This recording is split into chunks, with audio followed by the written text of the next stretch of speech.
Evangelho de Lucas,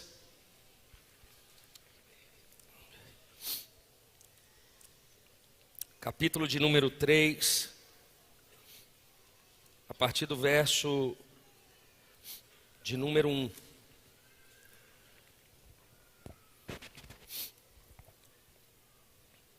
O texto diz assim: no 15º ano do reinado de Tibério César,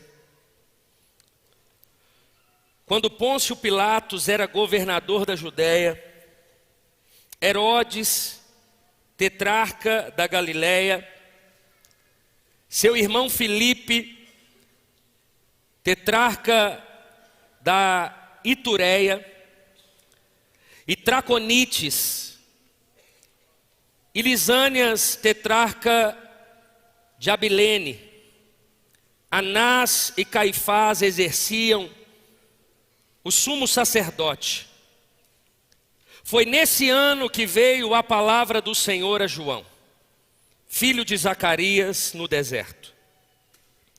Ele percorreu toda a região próxima ao Jordão, pregando um batismo de arrependimento para o perdão dos pecados, como está escrito no livro das palavras de Isaías o profeta: voz do que clama no deserto, preparem o caminho para o Senhor, façam veredas retas para Ele.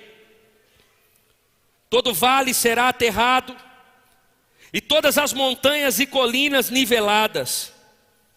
As estradas tortuosas serão endireitadas, e os caminhos acidentados aplanados. E toda a humanidade verá a salvação de Deus. João dizia às multidões que saíam para serem batizadas por ele: raça de víboras, quem deu a vocês a ideia de fugir da ira que se aproxima? Deem frutos que mostrem o arrependimento.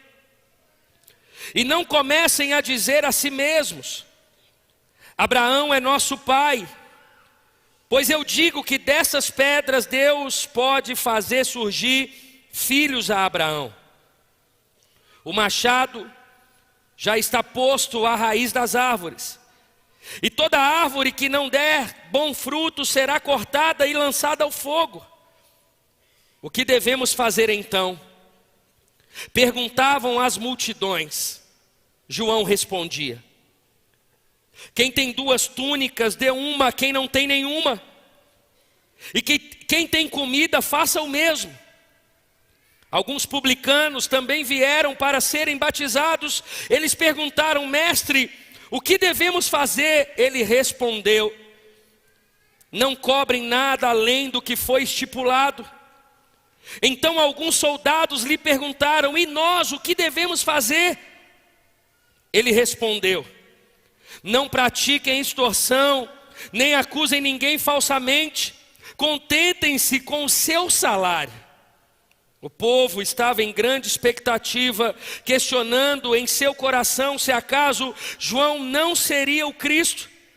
João respondeu a todos: eu os batizo com água, mas virá alguém mais poderoso do que eu, tanto que não sou digno nem de desamarrar as correias das suas sandálias. Ele os batizará com o Espírito Santo e com fogo. Ele traz a pá em sua mão, a fim de limpar sua eira e juntar o trigo em seu celeiro, mas queimará a palha com fogo que nunca se apaga. E com muitas outras palavras, João exortava o povo e lhe pregava as boas novas. Todavia, quando João repreendeu Herodes, o tetrarca, por causa de Herodias, mulher do próprio irmão de Herodes, e por todas as outras coisas más que ele tinha feito, Herodes acrescentou a todas elas a de colocar João na prisão. Curve a sua cabeça por um instante, vamos orar. Pai, que alegria podermos deleitar da Tua palavra, acalmar o nosso espírito, a nossa vida, a fim de receber a Tua palavra em nossos corações. Se fôssemos embora antes dessa palavra, já seríamos tão edificados, mas o Senhor é um Deus que tem mais, que deseja falar mais. Por isso, Senhor, através do Teu Espírito Santo, traga discernimento da Tua palavra aos nossos corações. Que o Senhor dê graça ao pregador na exposição do texto, que o Senhor dê graça aos ouvintes para discernir a Tua voz, e que desde já o Senhor receba toda a honra e toda a glória dessa palavra, desse culto e de toda a nossa vida. Nós oramos em o nome de Jesus. Amém. A voz de Deus em tempos de crise é o tema dessa palavra. Irmãos, essa palavra, ela vem muito forte ao meu coração a fim de trazer temor à igreja de Jesus que se reúne nessa manhã.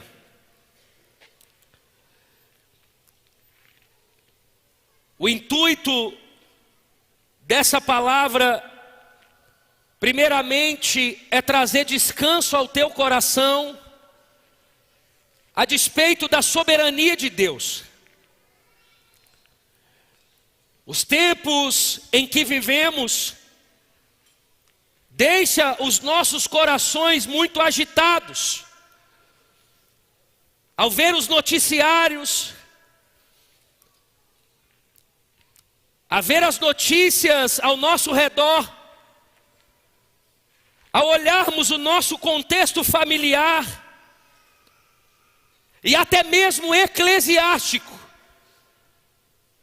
diante de tantas realidades que nós percebemos em nosso meio, da igreja no Brasil e no mundo. E essa palavra, ela vem para reafirmar a soberania de Deus ao nosso coração, para que todo coração agitado se submeta à soberania de Deus.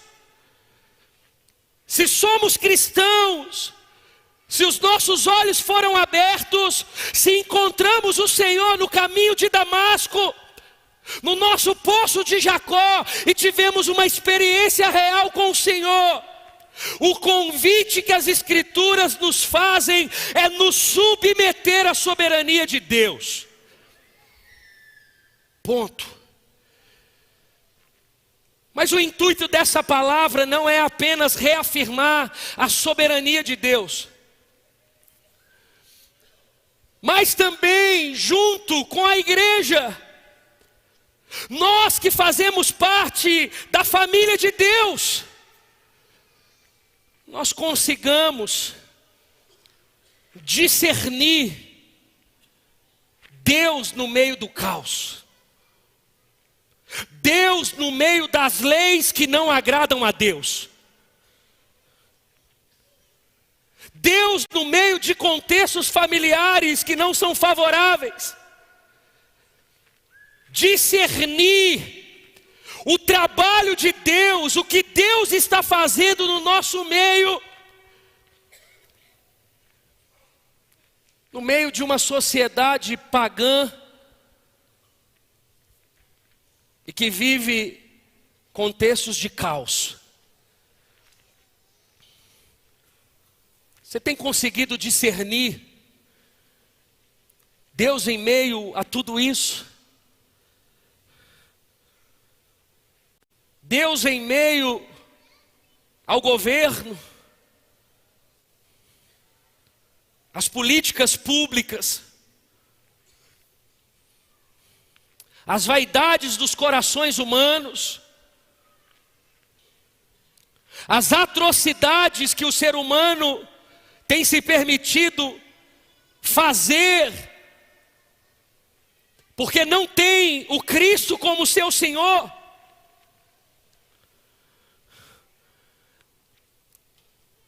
A soberania de Deus limpando a igreja.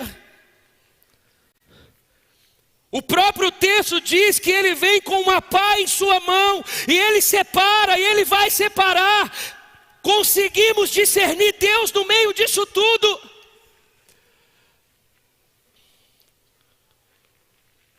Para aquietar o nosso coração. E a palavra nessa manhã responde ou traz alento em uma ou em algumas das nossas indagações. Porque era exatamente o contexto que eles estavam vivendo. O versículo de número 1 e 2 citam 7 personagens da história. 5 personagens do mundo político e 2 personagens do mundo religioso. Exatamente para nos mostrar que o mundo político e religioso estavam em decadência.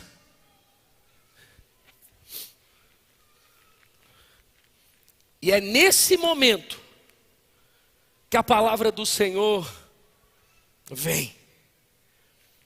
É nesse momento que Jesus restabelece o trono. É nesse momento que a palavra nos preenche. É nesse momento que Deus grita. É nesse momento que Deus revela a sua soberania. É nesse momento que Deus diz: olha, eu não deixo passar nada. Eu estou ciente de tudo. Eu governo tudo. Eu tenho a direção de tudo. Eu tenho o governo na palma das minhas mãos. É nesse momento. Interessante, porque João aqui, ele está encerrando o ciclo da antiga aliança e abrindo o ciclo da nova aliança. Um profeta,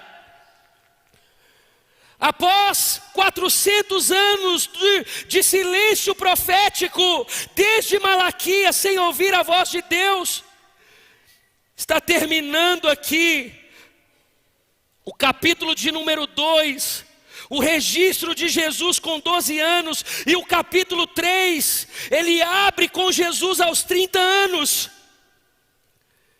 Existem muitas especulações com o que Jesus fez nesse tempo de silêncio, nesses 400 anos. O reverendo Hernandes Dias Lopes, ele vai dizer que onde a Bíblia não tem voz, não devemos ter ouvidos. O cuidado de Lucas aqui é citar para nós como estava o mundo quando Deus fala com João Batista e o levanta. E eu começo então a exposição a partir do verso 2 e 3, que diz assim: Anás e Caifás exerciam o sumo sacerdote. Foi nesse ano que veio a palavra do Senhor a João, filho de Zacarias, no deserto. Ele percorreu toda a região próxima ao Jordão, pregando um batismo de arrependimento para o perdão dos pecados. Primeiro ponto: Deus usa meios improváveis. Irmãos, preste atenção. Deus levanta João Batista no deserto para falar. Deus não levanta João Batismo no meio da multidão. As multidões são atraídas, e o texto nos mostra posteriormente, mas Deus levanta um louco em uma região improvável. Isso nos ensina nos ensina sobre a soberania de Deus, nos ensina que Deus não tem lugar, não tem horário, não tem quem. Ele pode usar quem Ele quer, no horário que Ele quer, aonde Ele quer, no tempo que Ele deseja. E se tem uma coisa que Deus costuma fazer, é fazer coisas em momentos improváveis. Deus levanta João Batista no deserto.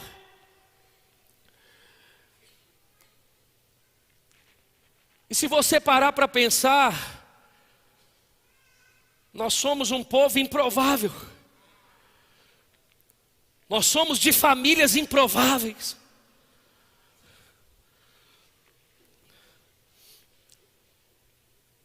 Mas é dentro desse contexto que Deus fala.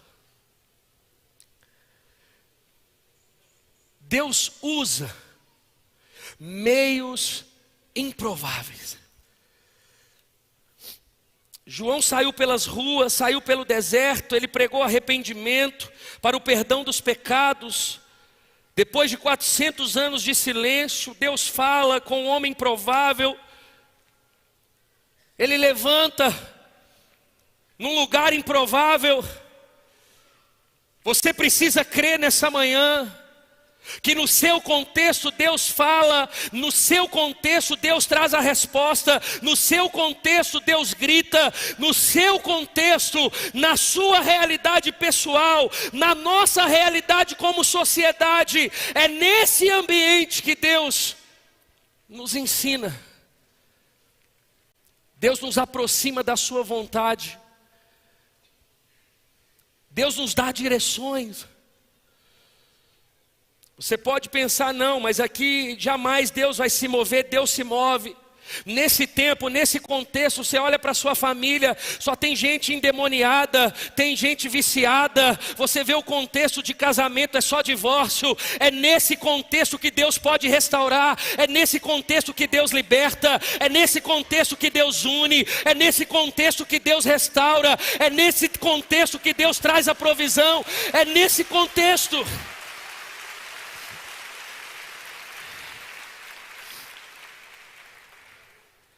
Mas o texto segue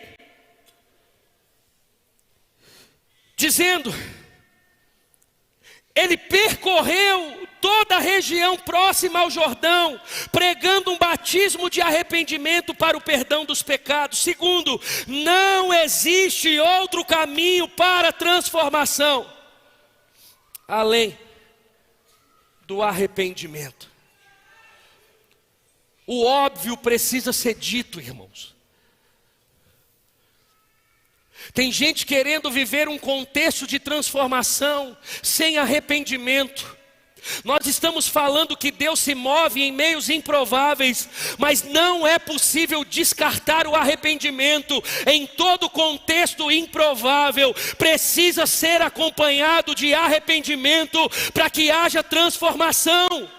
O problema é que a gente quer pular o arrependimento, a gente quer receber a promessa, a gente quer receber a bênção de Deus. Mas se é de Deus, não existe outro caminho senão o caminho do arrependimento. Você quer restauração no seu casamento? Não adianta você tentar pular o arrependimento. Tem que haver perdão, tem que haver cumplicidade, tem que voltar atrás, tem que voltar, trazer à sua memória a promessa que você fez na entrega das alianças. Você tem que voltar à palavra. Não há transformação sem arrependimento. Não há. O problema é que a gente acha que arrependimento é só aquele que não conheceu a Jesus deve se arrepender. Não. Enquanto cristãos, em todo contexto de transformação, precisa ser acompanhado de arrependimento. Todos os dias. Voltar o nosso coração ao Senhor. Voltar a nossa vida ao Senhor. O versículo de número 4, Até o verso de número 6 diz: como está escrito no livro das palavras de Isaías o profeta: voz do que clama no deserto, preparem o caminho para o Senhor, façam veredas retas para Ele. Todo vale será aterrado e todas as montanhas e colinas niveladas, as estradas tortuosas serão endireitadas e os caminhos acidentados aplanados. Verá a salvação de Deus. Terceiro, a base de toda profecia deve ser as Escrituras. João Batista tirou toda essa mensagem da cabeça? Não. Tirou do livro do profeta Isaías. Ele prega a palavra de Deus.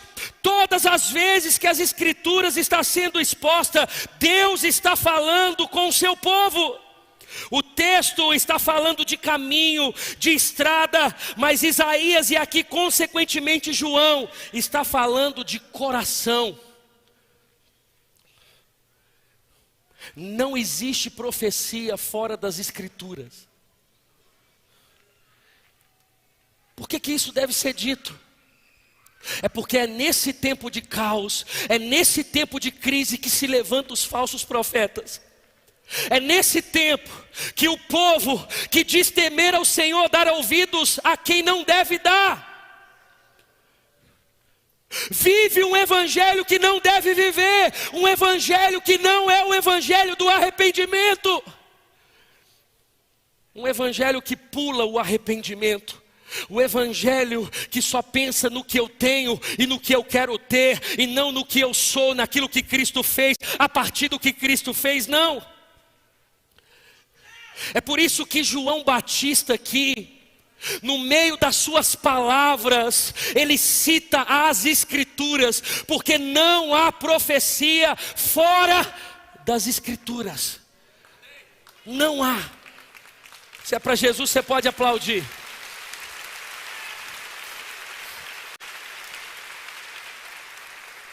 Não há.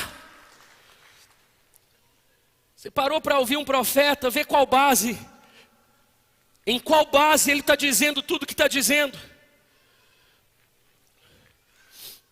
O texto, ele segue dizendo: João dizia às multidões que saiam para serem batizadas por ele. Raça de víboras, quem deu a vocês a ideia de fugir da ira que se aproxima? Deem frutos que mostrem o arrependimento, e não comecem a dizer a si mesmos: Abraão é nosso pai, pois eu digo que dessas pedras Deus pode fazer surgir filhos a Abraão.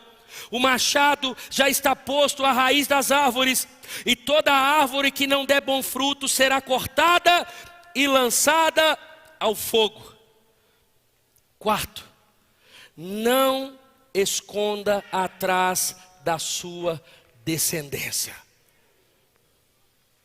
Olha o que diz o texto: deem frutos que mostrem arrependimento, e não comecem a dizer a si mesmos: Abraão é nosso pai. Pois eu digo que dessas pedras Deus não pode fazer surgir filhos a Abraão. O machado já está posto à raiz das árvores, e toda árvore que não der bom fruto será cortada e lançada ao fogo. Entenda isso. As multidões foram atraídas, mas no meio da multidão existem os que não querem compromisso nenhum com Deus. E ele diz: não é arrependimento atrás de arrependimento, é arrependimento e frutos dignos de arrependimento. Não adianta esconder atrás da descendência, cada um precisa nascer de novo. Eles estão dizendo,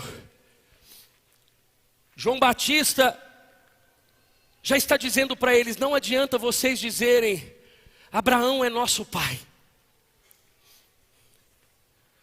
Não adianta vocês esconderem atrás da descendência, não, porque o meu pai era um homem de oração, e você, não, porque a minha família era uma família temente a Deus, e você. O que João Batista está trazendo em meio à sua palavra, direcionado por Deus, é que não podemos viver arrependimento atrás de arrependimento, mas devemos viver arrependimento somado a frutos dignos de arrependimento. Ele está dizendo: a sua descendência não impede você de ser cortado se você não der fruto. É por isso que nós temos que orar pelas nossas crianças, tão lindas ali no Kids, irmãos. Mas a maioria delas precisam ainda ter uma revelação de Jesus Cristo em seus corações. As crianças que foram apresentadas aqui, maravilhoso. A gente ama, a gente cuida. Mas não há um ser humano debaixo dos céus que não necessite se arrepender de todo o coração e viver frutos. Tem muita gente arrependida, mas poucas pessoas arrependidas somada de frutos dignos de arrependimento. Por isso que a gente vê muito casamento entre cristãos acabando. Cadê os frutos?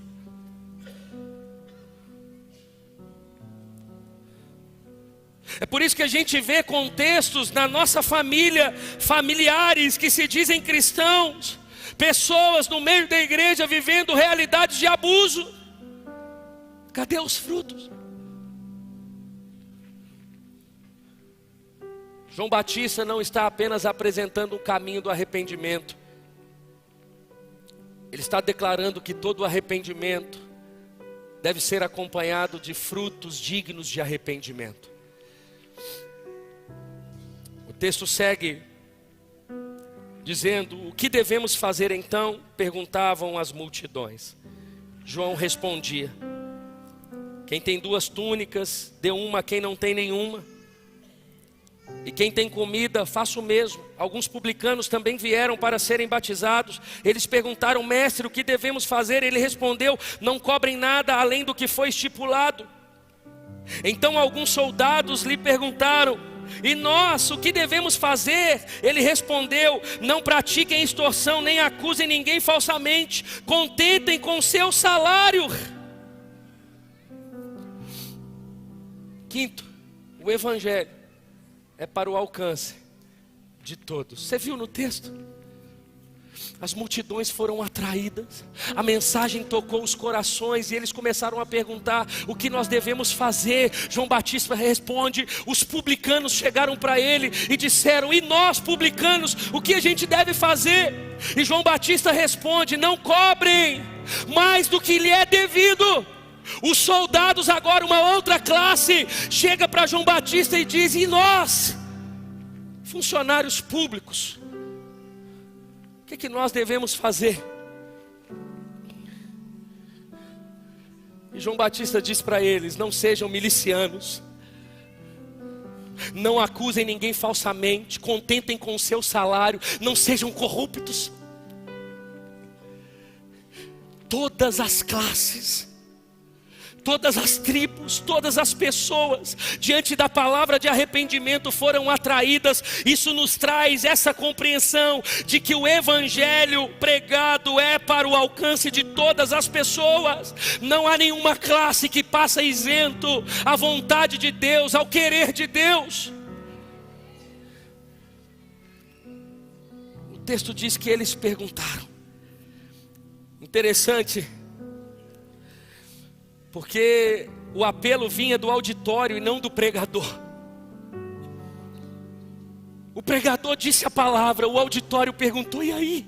O que eu devo fazer então? Eu quero viver esse evangelho, o que eu devo fazer? E João Batista respondia.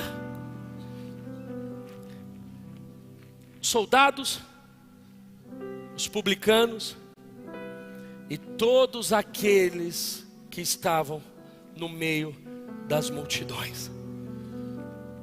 O texto, ele segue dizendo: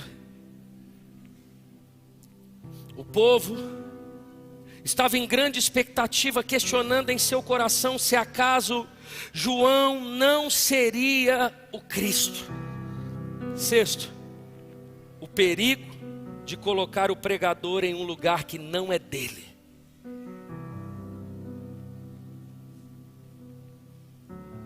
Isso precisa ser dito.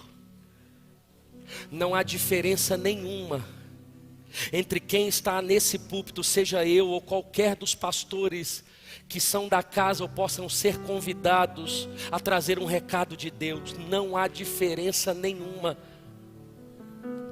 com o povo.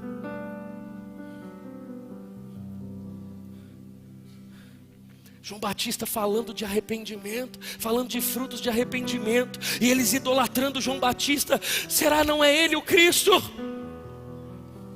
Cuidado! Cuidado com a idolatria incubada, coberta. Cuidado. Cuidado para não colocar alguém, por mais abençoado que ele, que ela pode ser, em um lugar que não é nosso. O nosso lugar é com os joelhos dobrados, o coração prostrado como o seu. A palavra de João Batista também era para ele. Cuidado! E o texto diz que João Batista responde imediatamente. João respondeu: eu os batizo com água, mas virá alguém mais poderoso do que eu, tanto que não sou digno nem de desamarrar as correias das suas sandálias. Ele os batizará com o Espírito e com fogo. Sétimo e último ponto: sempre devolva a glória a Cristo. João reage devolvendo a glória a Cristo. Nada é para nossa glória. João está falando que a igreja é uma mistura de gente salva e não salva, de trigo e joio misturado. Mas haverá um dia que a palha se queimará. Ele trará a pá em sua mão, a fim de limpar sua eira e juntar o trigo em seu celeiro. Mas queimará a palha com fogo que nunca se apaga.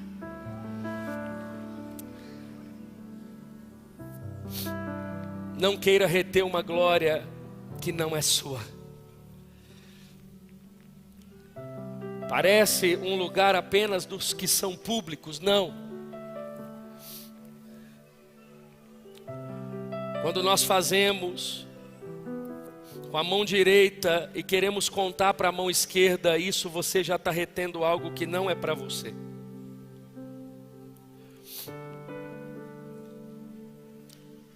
Quando a nossa busca é por likes, por aprovações humanas, você já está entrando num lugar de reter o que não é para você. Se tem uma coisa que um cristão genuíno faz, é viver o evangelho genuíno e em todos os seus dias devolvendo a glória ao Cristo. Você recebeu uma cura, a glória é de Cristo. Tem provisão sobre as suas mãos, a glória é de Cristo. Deus está fazendo algo na sua família, a glória é de Cristo. Você está sendo abençoado na igreja que Deus plantou você, a glória é de Cristo. Deus está se movendo no seu meio, na sua realidade de vida, a glória é de Jesus Cristo. Essa é a palavra de João Batista para mim, para você, nessa manhã. E que assim seja. Quantos entendem essa palavra nessa manhã? Aplauda o nome de Jesus e se coloque de pé no seu lugar. Deus usa meios improváveis. Não há outro caminho para a transformação senão o arrependimento. A base de toda profecia deve ser as Escrituras. Não se esconda atrás da sua descendência. O evangelho é para o alcance de todos. Não coloque o pregador em um lugar que não é dele. E sempre devolva a glória a Jesus Cristo.